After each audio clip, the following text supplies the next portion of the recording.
Bonjour à tous, nous nous retrouvons pour ce numéro 48 avec la livraison d'une pièce de traverse pour l'unité avant. Malheureusement qui n'était pas dans la bonne couleur, donc j'ai ressorti ma bombe de peinture satinée qui convient très bien. Donc voilà, après une première couche, il y en aura deux en fait, deux couches de peinture. Livraison aussi des aérateurs, alors je trouvais qu'ils étaient bien représentés, bien modélisés. Simplement les bavurages laissaient vraiment aller à désirer, donc je me suis permis de les reponcer et de les repeindre. Livraison des traditionnels vis, celles-là on commence à les connaître. Voilà, donc j'ai réutilisé ma peinture de galvanisation à froid. Et après un bel bavurage, voilà, je trouve que les pièces ont quand même une bien meilleure allure.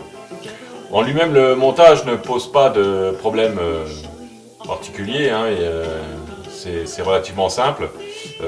Une fois qu'on a pris la précaution de faire le pas de vis avant d'effectuer l'assemblage, il n'y a pas de problème particulier. Les pièces sont de toute façon identifiées, puis même si elles ne l'étaient pas, on ne peut pas se tromper dans le sens de montage. Donc au niveau, je dirais, mise en place des pièces, il n'y a vraiment pas de problème particulier. Le seul problème que j'ai rencontré, c'est un peu au niveau de l'éclairage, hein. Comme je vous le disais, le châssis est peint en noir.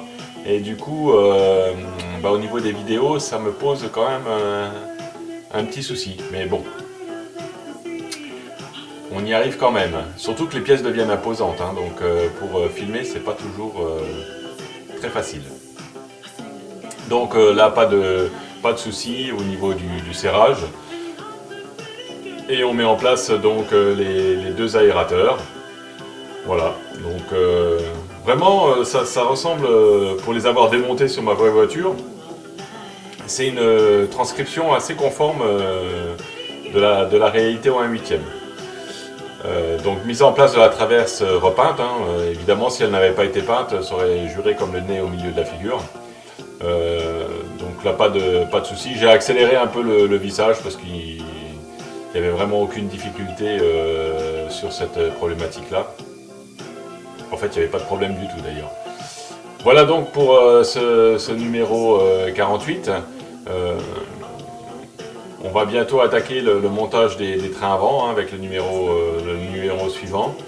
Je crois que ce sera un peu plus complexe que ce montage-là. Donc moi la seule précaution que j'ai prise, c'est de repeindre les conduits d'air et la traverse. A très bientôt. Donc les plus, c'est les conduits d'air qui sont bien représentés, les moins, c'est les pièces très mal ébavurées et mises en peinture de la barre transversale.